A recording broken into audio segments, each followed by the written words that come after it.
What's up, man? How you doing? Boom. Good, man. How are you? Doing good. Busy day of filming and doing all kinds of stuff here with Sean and Greensboro. So yeah, That sounds like a busy day. You're in pro right now? I'm in Greensboro right now. I relocated from Utah to Charlotte. Okay. After so I was in Raleigh my entire life, sold the business, Okay. moved to Utah for a year and a half, had some fun out there, and then basically my middle son is about to have his first child. Oh, congrats. Yeah, so he's like, oh, come on. So yeah, so Yeah, I man. came out here during Christmas and I fell in love with some houses on Lake Norman. So in the Oh, so yeah, good. yeah, trying to get all So that good, closed man. out. Oh, that's awesome. Is this your first grandbaby? It's actually my fourth, technically. Okay. I adopted a young lady when she was 18, 9 months pregnant as a TGI Fridays waitress, Oh my God. and basically raised, kind of quote unquote, reparented her Okay. for gosh 4 or 5 years. Became the first person in her entire family to ever buy her own home, Wow. be financially independent, all this kind of stuff. So she has three. So I've had, in fact, when I met her, I actually baptized her with Jason, who's the 8-year old now, while he was still in her tummy. How cool, Yeah. man. So yeah, but then How that, cool. yeah. So four Congratulations. four grandkids. Yeah, Although but I'm way too young to be a grandkid yes, or you great are. grand. Absolutely. Yeah. I So was we'll gonna just call it say, pops. yeah, I was gonna say that makes me angry that I look older than you for sure. And then, so that's awesome, man. Well, that's cool that you're in Charlotte too. We're born and raised California. My wife and I both Bay Area kids, but we moved to near Asheville 3 years ago. So we're out here in North Carolina too. Nice. And so this Well, is you're like an hour from me then. I'll have to come this see is you guys home. in person.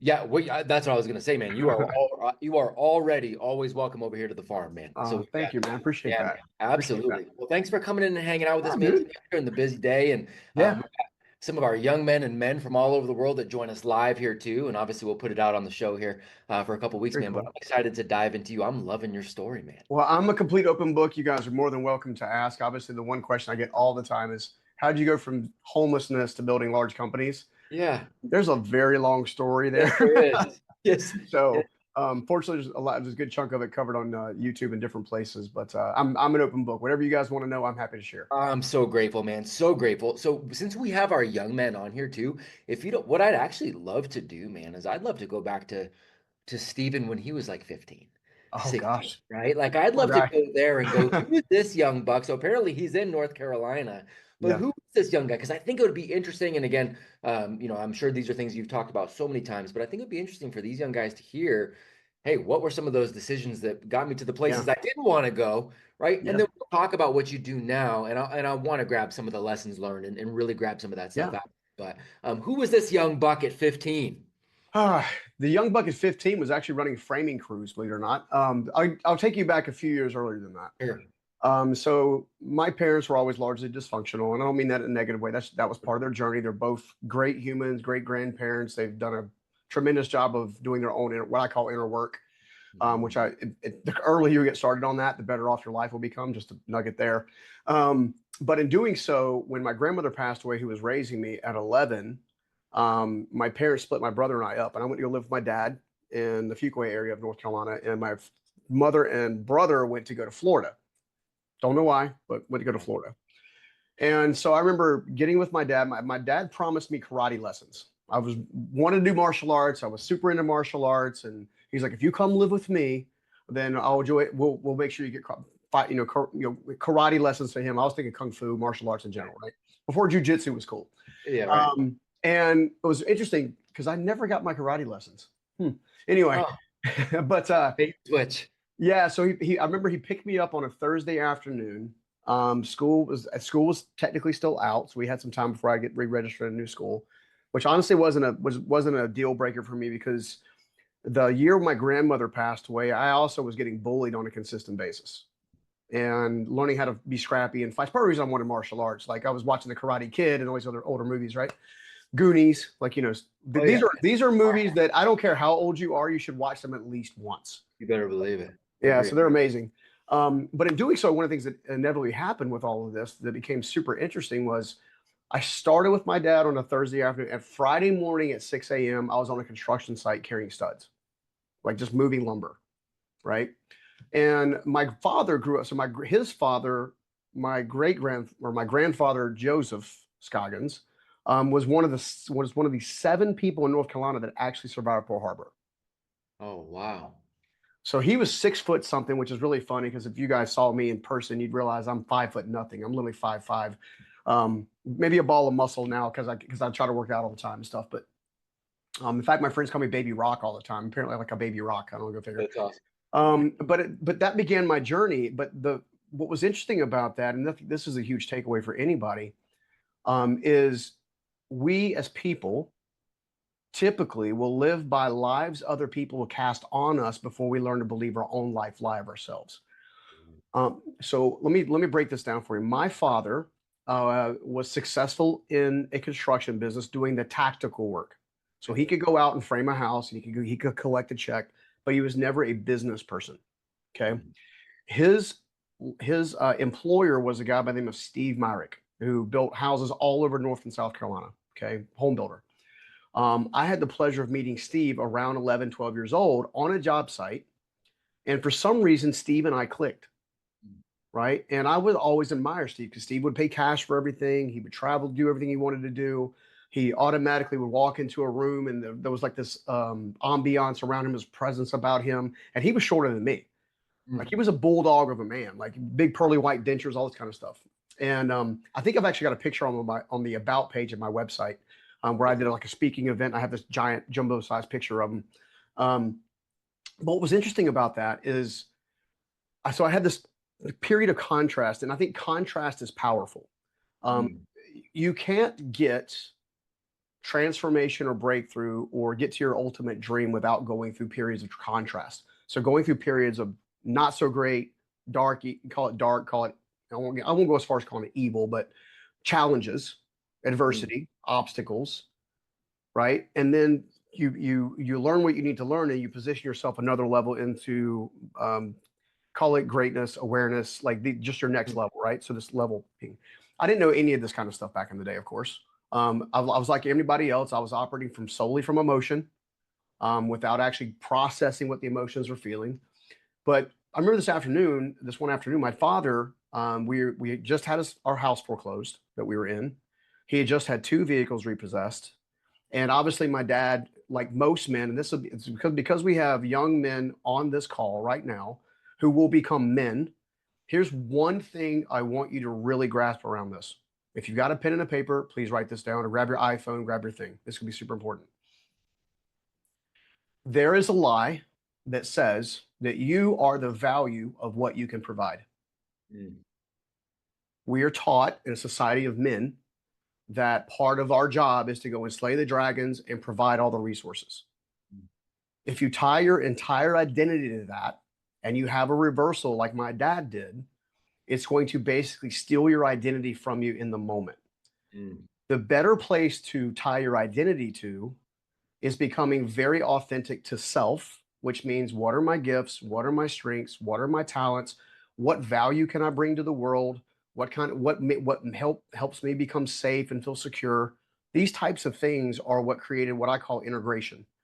Now, this next movement I've been part of is teaching this concept around being fully integrated, being able to ground. Now, grounding is just another way of saying I control my emotions. I can get my emotions. I can go through a difficult spot. I can breathe my way through to certainty and centeredness and stuff like that.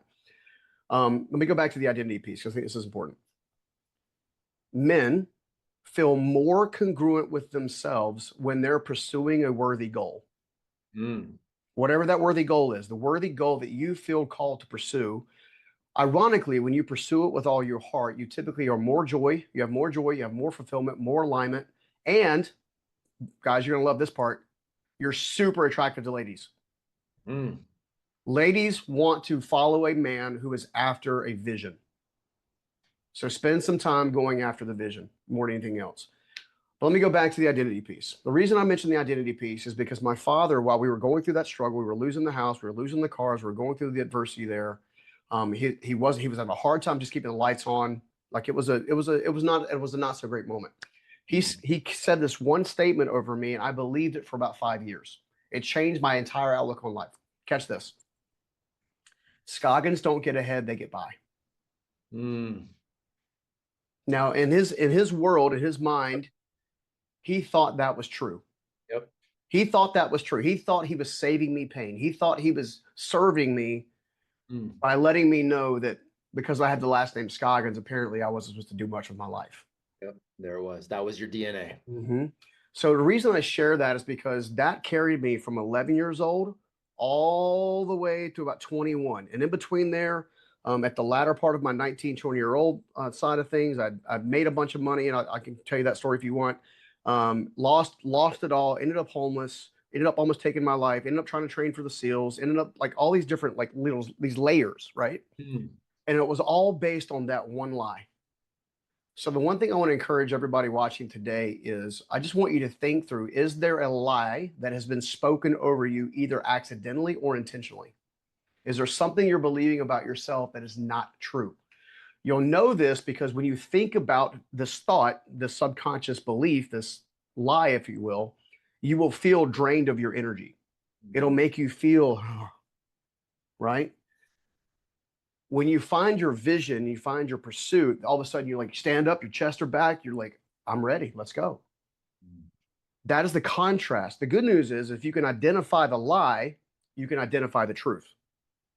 So if the life lie itself is Scoggins don't get ahead, they get by, then the truth is I can create anything on this planet. I can create it. Now I may have to get mentorship. I may have to get books. I may have to go to seminars. I may have to go out there and put my hands to the plow and do extra work. One of the things you'll find out that I started this company that I sold in 2023, which was 25 years in the making, is I started it from the trash piles of construction site. Mm. But it started with that limiting belief. It's starting with that lie, which is why I wanted to hit that so hard, because that lie governed my 11-year-old self, my 12-year-old self, my 13-year-old self, my 14-year-old self, my 15-year-old self, my 16-year-old self. You see what I'm saying? So the quicker we can help one another identify what that is, the quicker we can actually live out a calling. That's right. And I believe that every single person on this planet has been called to do something that only they can do, or share in a way that only they can share, if that makes any sense. Agreed. Long answer, but I hope that helps. Oh man, so good. So that inversion, and we talk about inversion thinking quite a bit. The Charlie Munger's, that concept of inversion thinking, and I love that. You find that lie, you can switch that on its head. Yeah. So, you're talking about defining self, and we talk about this a lot too. Definition of terms. So we say things, but we speak in these platitudes. And I always ask these young men, what does that mean? Yeah. So what does that mean when you say it, right? So if we start to how do we start to define these things? And these are the questions that we're always asking. So your transformation here, and I love what you're saying, because one of the things I wrote down is somebody doesn't go from homeless to a 9-figure business because circumstances changed for the man. It's because the man changed circumstances, but he had to do that because he changed identity. It's literally one of the things that I wrote down earlier today, just thinking through our conversation. So that identity switch, you mentioned you had all these little things where you're putting feelers out, you're looking at buds, you're looking at you're looking at all these potential versions of you. Yep.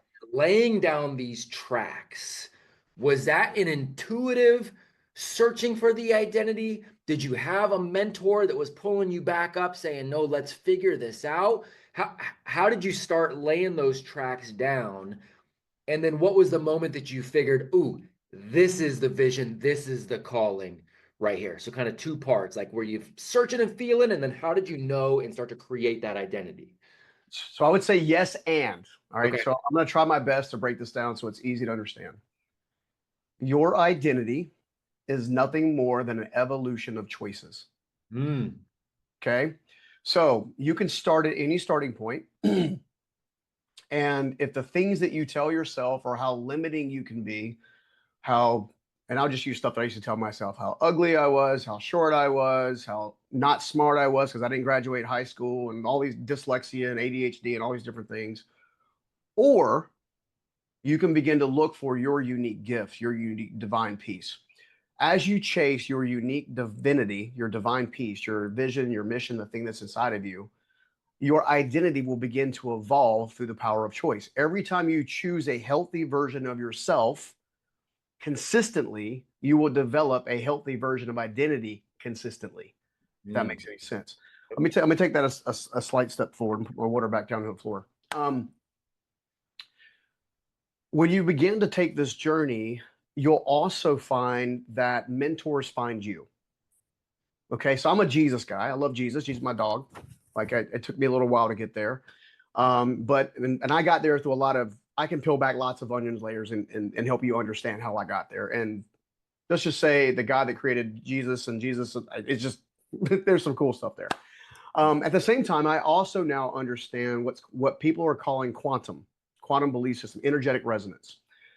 They've done this scientifically under specific lighting in controlled scientific environments that say that you basically, if you were to look at your arm, you have an energetic field that follows the surface of your body that much looks like what we would say in a cartoon looks like a soul. Okay. If you're consistently feeling depressed, anxiety ridden, sad, like you're not enough, unworthy, all this kind of stuff, that signature, if you will, draws closer to your body and actually has a hue of red. So I wouldn't call it's red, but it has a hue of red.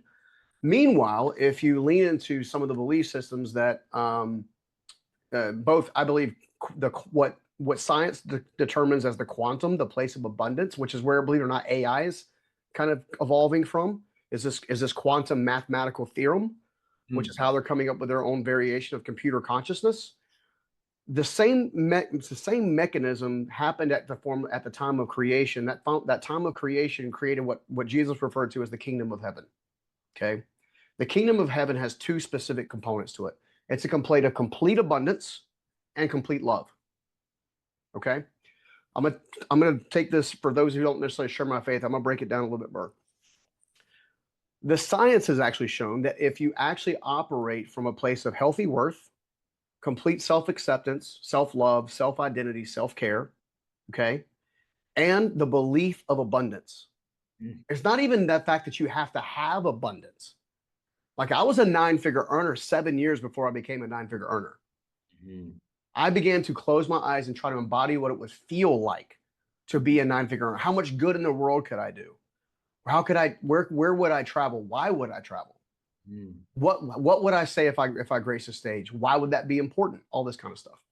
The reason I say that is that science has also shown that if you can operate consistently in that place of love and abundance and stuff like that, that same signature has there's a hue color that changes to a lighter blue, almost a white, and it raises off your arm by about this much. Okay, so I say that to say that when you operate in that realm, you do realistically attract things to you like a magnet, not in wishful thinking. Okay. The reason I say that is because when you understand that, now you're going to become more conscious of what you think and feel about yourself consistently. And if you can stay in that higher resonance and you can stay in that same thought process, your emotional state will begin to feel it.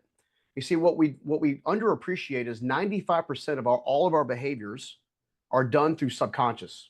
It's a subconscious choice. You have to go back and figure out where the subconscious choice is being made and bring the subconscious choice into the conscious choice and then choose differently. You do that enough times, the subconscious part ends up getting rewired entirely. That's right. Okay. When you get that rewired entirely, the things that you think you want in life, more love, more freedom, more abundance, more purpose, more drive, more fulfillment, more joy. For us dudes, we like more adventure. Like we like to, kind of go on an adventure a little bit. When you do those types of things, now you're building that identity through evolution of choice. So it's another long-winded answer, but I wanted to try to break it down because my son, one of the things that he'd come to me about all the time, he's like, he's about to graduate high school. What do? I don't know what I'm supposed to do with my life. I don't know what I'm supposed to do with my life. What am I going to do with my life? I don't know what to do with my life. I'm like, dude, write down the top 5 things you're good at. And we said, well, I'm good with people. My friends come to me for coaching advice all the time, right? I love to travel. Like I actually kind of like sales. So we named off these 5 things. I said, okay, take those 5 things, jot them down, and then ask yourself what types of industries or businesses or professions encircle all those 5 things. And then you just go start there as a bit of an apprentice. Just start. Just start. In fact, the exact words are, go knock something over. Yep. Right? Until you take a step, you can't take the next step. If you stand still, you're never going to get activated to do the other thing. I am ready. So that's kind of my general concept of how your identity is an evolution of choice. At the same time, you'll find that a huge part of my story is my father's employer. A guy, I refer to him as Old Man Myrick when I'm on stage and stuff like that, when I'm speaking around the country. or on podcasts or whatever. Old man Myrick changed my life. All right, I'm gonna give you one of the signature quotes right now that has been a mantra for me. Okay, here it goes. I will do today what others won't, so I can have tomorrow what others don't. Mm-hmm. And if you would just operate from that place, means I will read the book, I'll go on the walk, I'll say I'm sorry, I will show up when I'm supposed to. If I hurt somebody's feelings, I'm gonna make it right. Because it doesn't matter if they take advantage of it, as long the fact that you did it is what's important, because you don't carry that stuff forward. Okay. It's I'm gonna listen to mentors. Yep. I'm gonna lean into great counsel. Like, these are different things that people do differently who don't operate from reaction. When you operate from the subconscious mind and the subconscious soul of sorts, you're constantly reacting to the world, which means you can't choose. That's right. You're not making a And choice. yeah, and the choice is not about not being able to choose. The choice is not saying I'm a victim. That's right. If you looked at my life on paper, it basically said this guy is supposed to be a failure. The worldwide definition of failure. Yep. I chose to believe in a God that will support me. And Lord, he has crushed me many times to get me where I'm at. And that I felt, to your point, early on, that there was something different about me. I couldn't put it into words. I didn't understand it. I just knew that what my dad was saying in that moment was not true. Wasn't true. And it wasn't because he wasn't trying to not love me. Old man Myrick helped me shift my mind. All right, he did it with two additional questions, and I'll shut up on this particular question because I know I get long-winded. I apologize about that. Oh man, it's good. It's good. Steve came to me one afternoon. I was 16, almost 17 years old. I'm running my dad's framing crew. My dad was currently off somewhere having a cocktail with his buddies while he left me out to kind of run the business, or his business at the time. And while he was gone, Steve comes and grabs me and puts me in his Jeep Grand Cherokee, white Jeep Grand Cherokee, big old dent in the right hand or left hand side, because he was like constantly backing into stuff. The dude could not drive backwards to save his life. I'm just being real. He puts me in the car. He's like in his mid 70s. The air conditioning's blasting. I was like, anything to get me in the air condition. I was sweating to death. I smelled horrible at the time because I've been outside working all day. I had a nice tan. That was good.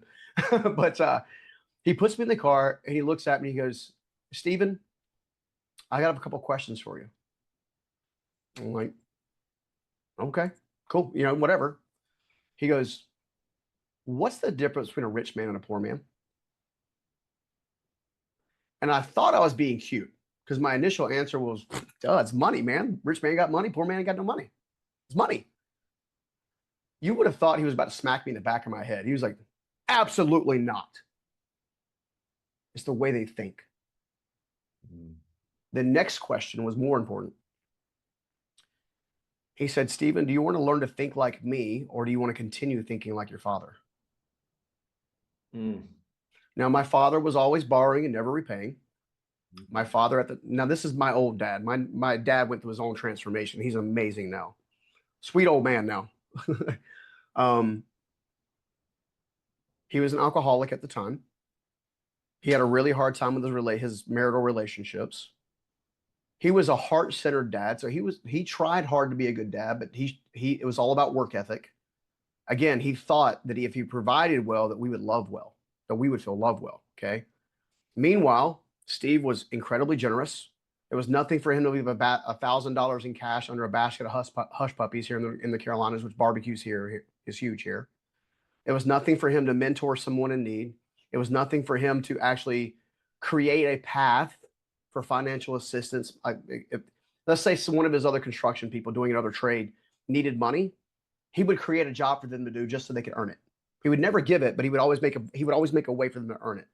He traveled where he wanted to go. He did what he wanted to do. He was married for a long time. Like, when I began to do the power of contrast, this life leads to this. This life leads to this. Steve's telling me that I can choose to bridge the gap from one to the other. That power of choice is what gave me the bridge to walk across and began to rebuild myself slowly but surely. It did not happen overnight. It was one choice at a time, one failure at a time, one new lesson at a time, all this kind of stuff. I want to go back super fast to the concept of providing. My dad thought if you provided well, the family would love well. My oldest son, Tyler, Justin's brother, who's having the child, came to me in 2022, right before I sold the business, and he said, "Stephen, you you've been a great dad. You've been an awesome dad, awesome father. You were a great husband."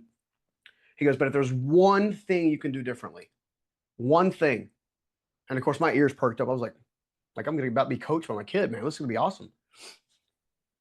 He said, "If you could learn to be more present when you're present." Mm. Think about that.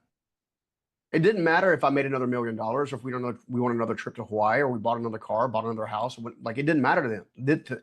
They wanted my time. I wanted my dad's time. But yet he spent all this time chasing after the external when really connection is built on the internal. Mm. Steve gave me the internal connection, which gave him permission to talk to my heart. In fact, I like to say this, that questions open hearts and statements close them. Right. My father made a statement to me and completely closed my heart down and played a role in my overall worth belief system about myself, where Steve asked me questions that caused me to think. Yeah. Where do you want to go? Why do you want to go there? What would it look like? He'd tell me to use all five senses. What do you want it to feel like? What do you want it to smell like and taste like when you're eating this fine dining stuff that you've never had before? Like he would like walk me through a process of really building a dream. I didn't know at the time he was teaching me how to embody the life that I wanted. Yep. Yep. So, That contrast that you're talking about, one of the things that I was thinking was why do you think men, because I think men can see the contrast, even if they don't have kind of the real life rich yeah, dad, poor dad like you had right there. yeah, Men can see that contrast, but so many don't choose to let that contrast teach them something and move the other way. But I think it's what you just outlined right there. I think it is those that assume they've got answers and so they mhm, stop. And so then they can't pursue that contrast. Whereas those that go, I'm going to choose better questions at this point. And mhm, what would yep, that look like, feel like, taste like, smell like what, if you're willing to ask those questions, that is the bridge that yeah. allows you to get to the other side of that contrast. Yeah, it's the bridge of belief. That's That's how it. you create a That's belief. it. And you can only one of the things that at least my boys struggle with a little bit when they were actually it was the same thing I struggled with. I was 14, 15, 16, 17, like that time frame. Um, was the belief of worth, and the belief of worth centered around more along the lines of what I thought my possibilities would be, Mm. right? Because when you're in, it doesn't matter what your home environment is. Maybe it's great, maybe it's not great, maybe there's wealth, maybe there's not wealth, like all this kind of stuff, right? The reality is if you are witnessing that, that becomes your truth until you learn that you can choose outside of the existing truth. Mm. So that the truth of where you are has no real value in your life in the moment other than convincing you that you could become a victim Mm. rather than, hey, I'm going to let this environment right now teach me what I need to know, which is leaning into adversity, which you'll find that the top one people in the top 1% of earning and stuff like that and provision, they do two things. First of all, more than anything, they ask that same question I just told you. They let everything teach them. Yep. The second thing is they're always hungry for new truth. That's right. They never stop growing. Yep. They always keep reading. They always keep getting mentored. They always keep doing seminars. They always keep showing up on calls like this. The Yep. fact that these young men, whether it be Cole or Connor or Trevor or Jax or Seth or anyone else on this call, is here, it shows that you have immense potential. And if you Agreed. keep choosing this, Yep. it's going to click. Agreed. It's going to click. It's going to settle in. It's going to be part of your life. It's going to become part of who you are. But you got to keep choosing it. Gotta keep choosing it. And gentlemen, I want you guys, if you guys have questions, I want you guys to start putting your hands up. I'm gonna bring you guys in here in just a second. You mentioned talking about making this choice and these choices leading us to that next level of truth. I love that you brought up kind of this quantum field, and we've talked so with our men who are in year two. One of the books that we go through is breaking the habit of being yourself, right? And you got Joe Yeah. Dispenza. We Yeah. go through Joe's work. And it's one of the most fascinating things because we also do a whole lot of steel manning and leaning into faith on the young men's side as well as the men's Mm-hmm. side. And a lot of times our guys will look at that and they'll think those are two concepts that are at odds. And Mm-hmm. so we seek to ask better questions and go, are those concepts really at odds? Or are there some truths that are in there where these Mm-hmm. things actually do cross over, right? Do you Yep. get when you talk about, hey, I'm a follower of God, and also, I understand this quantum Mm-hmm. reality, or at least understand that there is something to understand there, Yep. Yep. and I see a bridge there. Do you get pushback from people that lean one way or the other, or are people usually open to that conversation? That's a great question. I'll try to explain it this way. When we as men, young men included, doesn't matter what age we are, seek to fit in rather than be authentic, we actually get more pushback. Okay. Mhm. So when you're trying to do everything right and trying to be everything to all people, like when you get around your Christian buddies, now you're a Christian. When you get away from your Christian buddies and now you're over here with the secular buddies and they're like, have a beer, like all you lean that way, like you're not being authentic. You're not standing up for who you are. And the Mhm. reason we don't do that is, I've got an armor tattoo that covers my entire shoulder. Okay. Mhm. It's got a thing, one part lion, one part lamb. Mhm. Okay. It's another one of my core beliefs. I believe that you have to develop the skill set to become one part lion and one part lamb, which ultimately leads you to authenticity. Mhm. So one part lion, one part lamb means the boldness, the courage, the drive, the ambition. The lamb means the compassion, the empathy, the intuitive ability. We as men, the reason this is an armor piece, because originally the first part of my life was an uphill battle. So I used to tell, in fact, as much as a year ago, if I got on a show, I'd say, look, I've been fighting uphill my entire life. That's all I know. Mhm. Like all I know is to draw a sword, grab a shield, and fight forward. And then last year, something shifted in me as part of my understanding around this new concept around the integration of integrating those two pieces to develop the authenticity. I finally began to understand that I'm actually no longer called to be a warrior. Those are for young. That's a young man's game. I'm called to be a warrior in the garden, which is a Japanese proverb that basically says it's always better to be a warrior in the garden than a gardener in a war. Right.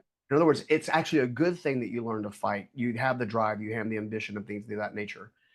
Because at some point in time, you're going to become the next Yoda or whatever mentorship capacity to someone in need.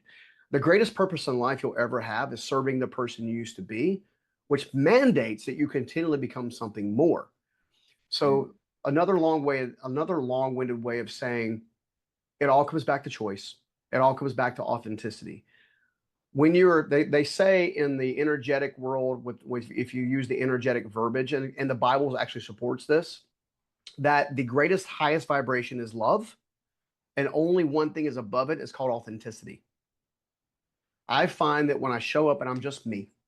Hey guys, I'm Steven. I used to be homeless. I'm a high school dropout, ADHD, dyslexic kid. I also went out and built a 9-figure company and more companies than that. And I don't do it from a place of ego. I do it from a place of service. How can what I've learned from here to here serve you? How can it transform you as Steve transformed me from the inside? How can that happen? And when I show up and I'm just me, hey guys, I like Jesus and I also understand a little bit of the quantum and energy. I like Mhm. science too. And Mhm. when I dig into science, if I'm actually honest, I see how science actually supports stuff, not takes away from it. Mhm. I don't let my anger control me. If I'm angry with somebody, I try to get it up and out of me as quickly as possible. So it doesn't control my life, my belief systems. The reason that is so important is because of authenticity. Be authentic and you will have less resistance, period. Yeah. It's not that you won't have any resistance because you need resistance to build the strength in your body. It's kind of like climbing a mountain. Like you can't climb Kilimanjaro if you've never even walked on a treadmill. Like these lessons are what build and shape you to make you the strong warrior, to allow you to fight the big battles, to allow you to take over the territory, get the conquering you need. And then followed by that, there will become a time where all of a sudden you get to put your sword down and now become a warrior in the garden and only pick the sword up when absolutely necessary. So another long-winded way of saying yes and. So That's awesome. Nope, I love that. all Mr. Smith, get you in here. right, All what's right, going on, thank you, sir, Malachi? for Hey, nice to meet you, sir. It's been a great call so far. Oh, So thank I'm you. interested a little bit in you were talking about when you had your son comes up to you and he says, what businesses or where should I go in life? And you had him Mhm, here's your skills, find something there. But then also, my question is related to the businesses you've started. mhm. So with the several businesses you've had, what's been the relation between the skills that you have and the experiences that you've had in leading you into the different arenas? If that makes sense. Was it more of, oh, I'm good at this, so I'm going to go here, or was it more of I experienced this, so I'm going to go here, or I just see a problem and I'm going to fix it? So it's a process of discovery and exploration. Here's what I mean by that. I started my first company out of necessity. I needed shelter, I needed to eat. And it just so happens that was the one that became the largest of the one because I put so much energy and effort into it. I had three other companies that spun off of that. That when I exited the company, I rolled them up together and sold them all as one company, which allowed me to have a nice, what they refer to as a nice exit or a nice liquidity event. Okay. However, the other companies evolve around real estate, so real estate investment, passive holdings, because you have to create active income long before you can create passive income. Thought leadership, so writing books, speaking, teaching, stuff like that. And now, believe it or not, the new world of AI with a relationship app I'm building right now as well. Here's the one thing they all share in common. They're all personal development companies masquerading as whatever the thing is. Mm. They all have that one unique common thread tied in with them. For example, when one of the reasons that my construction business that I exited became so successful on the East Coast, and it literally started from a trash piles, right? And then it was in 3 states, 400 team members, the whole like it became a massive organization that's still in operation today. Like there's guys still running the business. I still own some equity in the company. I would get up when it was just one person on the team, myself and one other person. I would say, "Hey guys, these are the top 10 things of this book I just read," and I would teach from there. Over time, it began, okay, now I got 60 people in front of me, and I want that to help them understand the process of excellence, like why excellence is important, why basically the equivalent of signing your name means something or should mean something to you, right? That became a training methodology. So I actually got started in the thought leadership world and the content creation and doing stuff on Instagram and YouTube and these other channels simply by teaching. I learned how to teach by building the other business. And then I took that principle of teaching and then I began to institute it in each of the other endeavors. So the four organizations I currently have, ranging in different revenues and all kinds of stuff, all have that one component because I believe that if you're going to do something, you do it one with excellence and well, and two, it must add value to other people that are helping you build it to begin with. So, it's one part of understanding what am I really good at, that kind of strength. That gives you some insight of where you should. Because if you, let's just say, and I see this happen on 2019, Time Magazine did a Harris poll. Okay, just basically says, hey, we surveyed a bunch of people and we asked them how happy they are in their life. 77% responded, said that they were very unhappy, sad. And this was like before COVID and all this kind of stuff. They were just like they were like the one core thread that came out of that was they all acknowledged that they felt like they were living someone else's life. Mm. I once ran into a person who was their family insisted that they become an attorney, insisted, but yet they were a very gifted artist, very gifted, could turn anything to artwork. And they began to say, "I'm so unhappy. I feel so unfulfilled. I feel so depleted." It's because that they weren't living their life. They weren't being authentic. They were trying to make everyone else happy rather than actually just getting really stinking good at what they were really already really good at. So it's one part of finding what your strengths, your gifts, and your talents, and I would call it your calling is. It's another thing to pursue it with seriousness.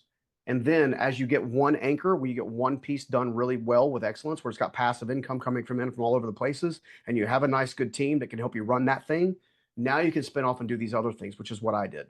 I began to add circles in what they call a holding company model as I began to develop each other business leg, which gave me a lot of freedom.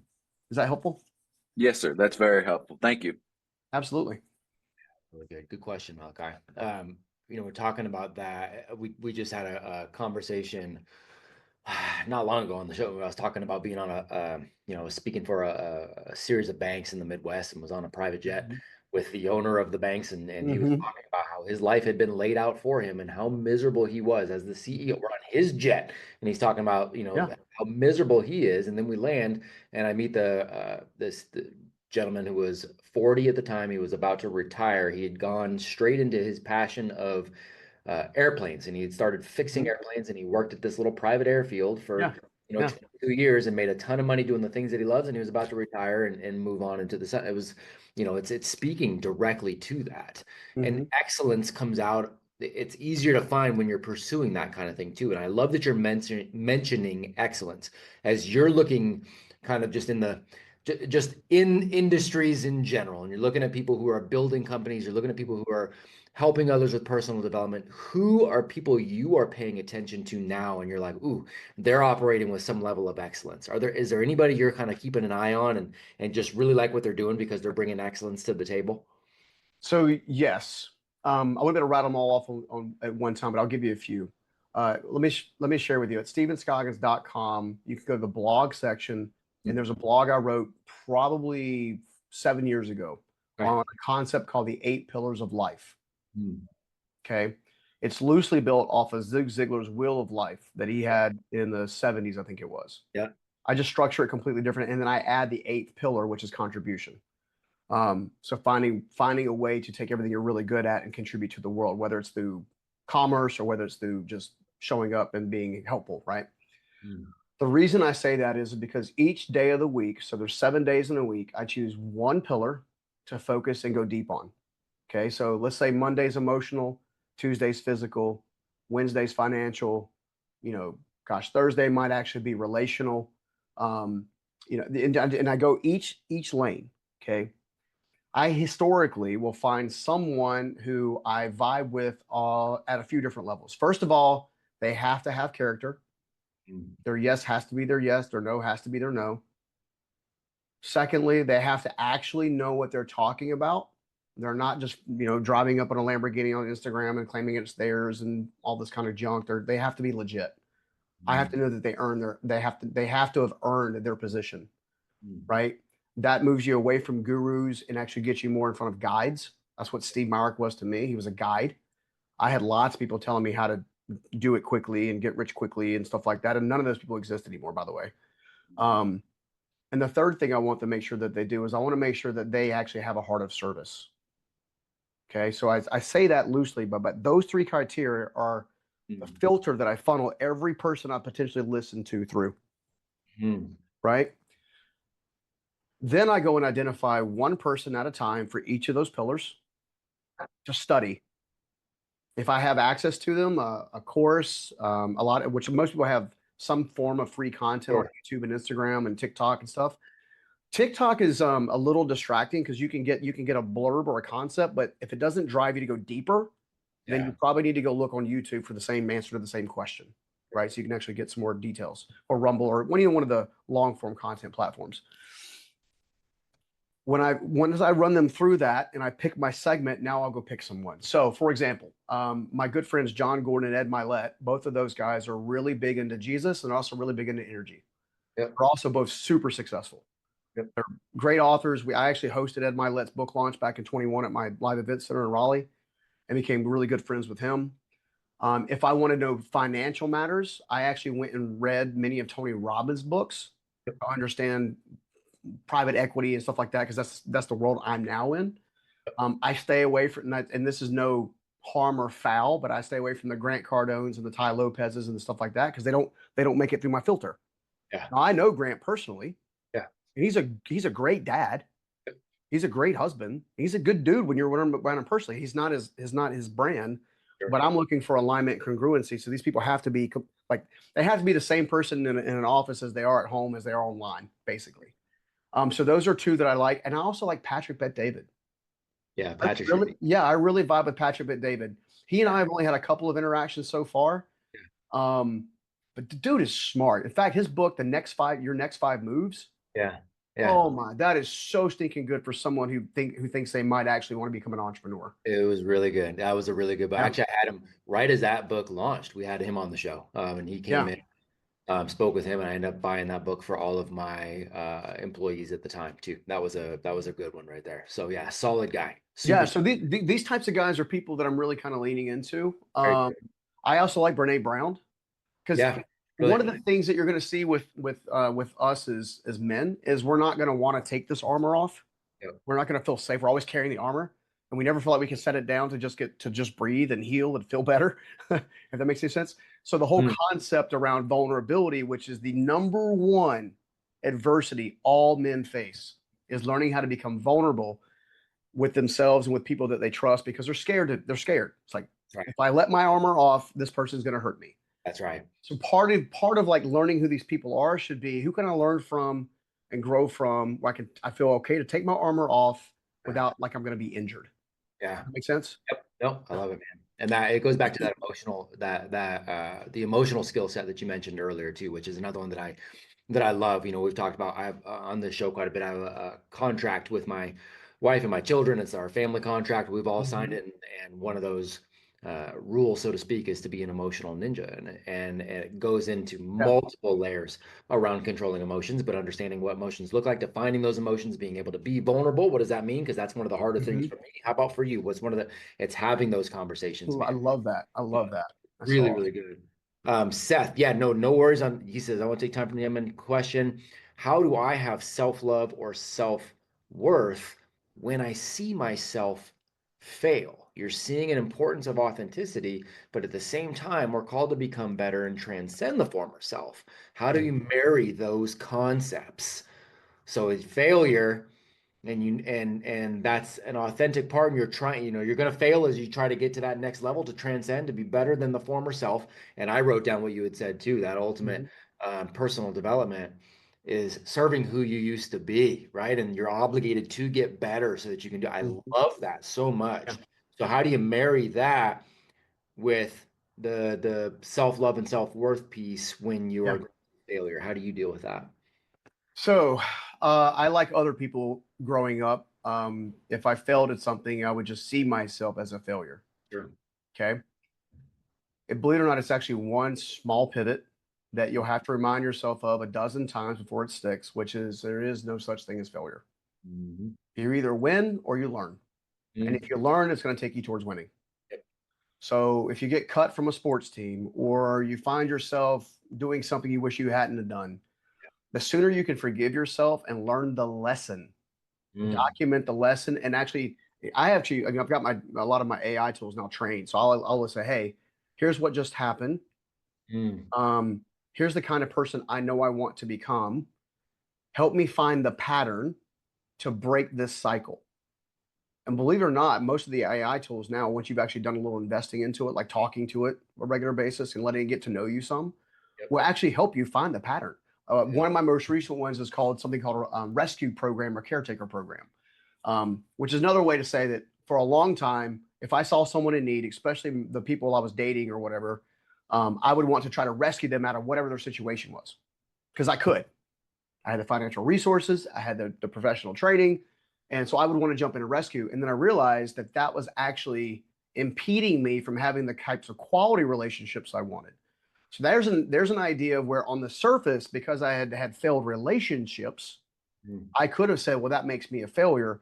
Instead, what I said is, what can I learn to make me better? That's it. That's right. So if you would just take the time Mm. to believe that you have choices, then choose differently. And in this stage, you can take any failure, quote unquote failure on the I hate the word failure, because it creates fear, insecurity, self worth. Like it creates that energetically, it just creates some bad stuff, some juju, some bad juju. And however, on the other hand, if you just look at it and say, okay, that happened, that's Yep. objective, that's standing out like you step out like you're watching a movie, if you will, and Yep. watching yourself. Yep. If you take that step out and okay, what happened? Okay, what happened to the character in the story? What did the character learn? How can the character now use that to make their life better moving forward? If you just have that one process, you will see failure from a place of peace rather than a place of pain.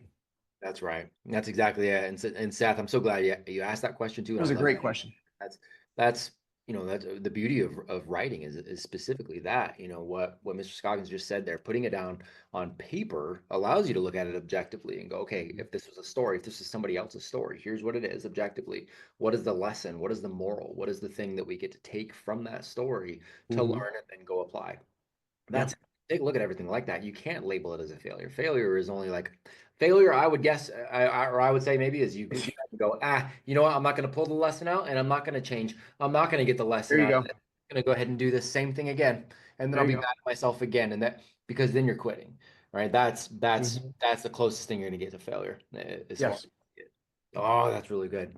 Yeah, Mr. and I think I've made the mistake of classifying myself as a failure whenever I dwell on the things that I failed at or Mhm. that I didn't do correctly Mhm. instead of internalizing the lesson and learning from it. So a little bit of a mind shift there that I think is necessary for me. So thank You'll you get very it. much, Stephen. Very Yeah, much so. absolutely. You'll get it. Now, here's Yeah. the thing. Here's the thing. This is super important. We started off the whole call with the concepts around identity.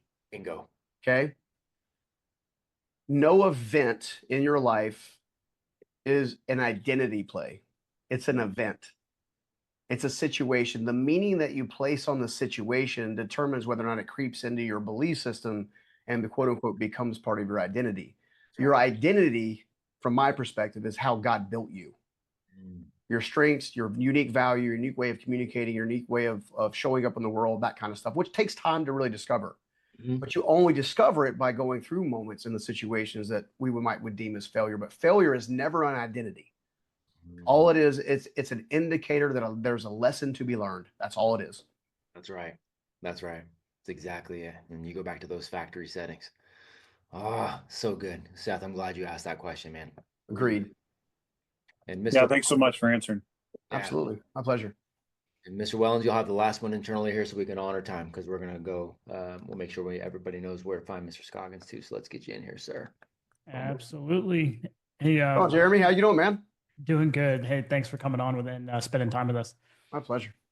So my question is, I mean, your story is awesome, journey is awesome, and so when you talk about faith here, the question I have is, where do you find a tension in your life where it's like, hey, you start to get successful, and then maybe you start to, all right, I think I know what I'm supposed to be doing. You kind of get into your own way.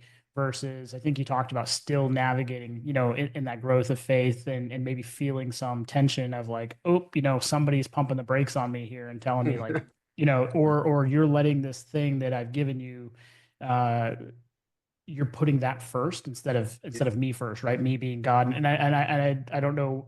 We really didn't get to the specifics of like what your religion per se is, but you talked about God, but do you find there's a tension there where it's like, hey, now you're putting this thing above me. What does that look like for you, and balancing that tension and that relationship with success, and then borderline like letting that turn into some sort of idolization or idolatry, right? Versus, hey, keep me in the forefront.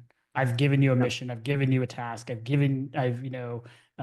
blessed you with these things, but also don't let those things get in the way of your relationship with me. Gosh, that's so good. I would say first and foremost, there's always going to be tension where there is a tension. Okay, so I gave permission to God. Now, to me, it's God the Father with Jesus, Holy Spirit, that dynamic. I don't try to. It's beyond my pay grade to figure out exactly how all that works. Honestly, I just I lean into. I'm one of those people that feels like God nudges me. I'll give you an example. I started dating someone recently, and I got a nudge this morning that says, "Hey," send her a voice note and say, base reminder of who she is. Right. And so I just sent a little voice note. It was 45 seconds long. I honored that nudge. I sent it across, and I got this beautiful, how did you know? Da da da da. And I was like, well, because he told me that he wanted you to see him through me in this circumstance. That connection is very profound. There's a TV show on Amazon right now, a series that I absolutely love because I've always seen myself. In fact, I've had other people tell me I'm a bit of a David and a Joseph wrapped up into one, with a little bit of Peter as a little of a stubborn child, because I can be stubborn sometimes. The House of David talks about what it takes to balance what you just asked for. So David was always surrendered to God. He had a lot of adversity that prepared him to have a lot of success. And then his success was challenged because of a dumb decision because he got too comfortable. It was actually when the moment he decided not to go do what had made him successful to begin with. My life follows that same criteria over time. So there is tension. I want the tension there, because if the tension is not there, that means there's no connection. If I wasn't feeling the tension and the constant tugs, and I wasn't actually leaning in, I wake up at 5 or 5:30 most every morning. The first 30 minutes of my day are really threefold. There's a moment of grace and gratitude. There's a moment of prayer, like I'm praying out. Many times it's now adding this component of service. And the third thing is I actually meditate. I actually have a journal process that I open up a journal and I just write at the top, what I hear you say is. And I sit there until I feel like I'm hearing something in my soul, and I write it down. And 9 times out of 10, whatever I wrote down either comes to pass or teaches me about something very intentionally. Followed by, I have a mantra that I say every morning 3 times a day, because I too had to overcome the self-worth thing. You do dumb stuff out of self-worth, right? Including finding all your worth in external sources, right? So my mantra is this: I am healthy, I am wealthy, I am wise, I'm a steward of the Most High, and I love you, Stephen. And I say that 3 times over myself every single day. And lo and behold, to some level, I'm now getting recognized for being consistently healthy. I'm in great shape. I have a level of wealth. People pursue me for information. So there's a level of wisdom, and I know there's always more. But more importantly, I want to steward all of those gifts well. And I have to remind myself that I love myself so I don't get lost in stuff. I will tell everyone on this call, I've had lots of highs and lows. Okay. My lowest of lows is when I had everything the world tells you that you should have, and I had no one to share it with. Mhm. I had the houses, I could travel, I had money in the bank, I could literally. It's almost mind-numbingly boring when you have that level of freedom until you actually get another calling you're associated with. So I say that the tension is good as long as you let it transform you through the power of blessings and adversities and being grateful. Like I had to go through a process even recently. Like this is like 7 months ago, where I had a relationship in out of the blue that I didn't see coming. I didn't expect it. Literally, it was out of the blue, because somebody else had wounding that hadn't been dealt with, but it threw me into a tailspin. And that's how I discovered what they call the rescuer program or the caretaker program. It's how I realized that, hey, I might have all this stuff, but this isn't happy. You know what lights me up is doing what I'm doing right now. What lights me up is like taking the hard lessons and stuff like that and using those for good. You know, whether it's on a call like this or down there shooting videos or going to go do a coaching session with a entrepreneur who's trying to get a breakthrough in their business, like that stuff lights me up. Being on stage, writing books, that lights me up. But I can't do that if I'm not self-aware enough to constantly want to actually have the tension. Right. So in order for you to have the tension, to know which way to go, to get the nudges, you have to give God permission to touch you. Like he wants to bless everybody. I believe, like I legitimately, he wants to bless them in whatever ways unique, gifted to them. But he also wants it to be authentic and congruent with what he wants for them as well. And so many of us want to go live somebody else's life. We're being told we need to be this and do this and go there and do that. And we're not actually being in tune. And so I would say, if there's a way in which there's a divine presence, there is a source. I call him God. I specifically worship Jesus myself. He's my Messiah for me. However, I don't recognize necessarily specific organized religional structures like denominations and stuff like that, because I see a lot of toxicity in some of that. I also see a lot of beauty and good in it. So that's how I navigate that. But the tension comes from attention. And for me, I've chosen to surrender to attention. If I give him my attention, the first fruits of every morning, right, wrong, or indifferent, I'm going to win long term. Like he is for me, not against me. The stuff is happening for me, not against me, so on and so forth. That was a long-winded answer. I'm good with long-winded answers, so apologize. No, that was awesome. Thank you so much. That was perfect. And yeah, there's so much to glean from that. But yeah, for time's sake, man, I could go on forever. But thanks, Matt, for letting me have that last question. Good stuff, man. Thank you, Jeremy. Beautiful, brother, man. You got to get over to the farm. We're only a couple hours away, man. We're at most. We're close by here, man. Final things on our side. What are you excited to tell people that you're building right now? Where does everybody go to find you when this goes out? And how, most important to us, how do we as an organization serve you best? Oh gosh, I think right now it's well, first of all, thank you for asking all those things. I'm very grateful for that. Seriously. I'm currently building one thing called Unstoppable All Access. It's an entrepreneurial program there's 3 different levels. There's a 0 to 500,000 top line revenue, which is my startup folks. Then I got the builders, which are 501,000 to 1.5 million top line, and then 1.5 and above is the others. I'm releasing that program probably in the beginning of May, where I'm going to give people access to me. I'm also building something called a Safe Haven, which is where I'll actually have 20 entrepreneurs in my own home with me for a week, to have deep dives to recover, recharge, and realign and kind of get going. Those are things that I'm working on. None of them are really finished at the moment.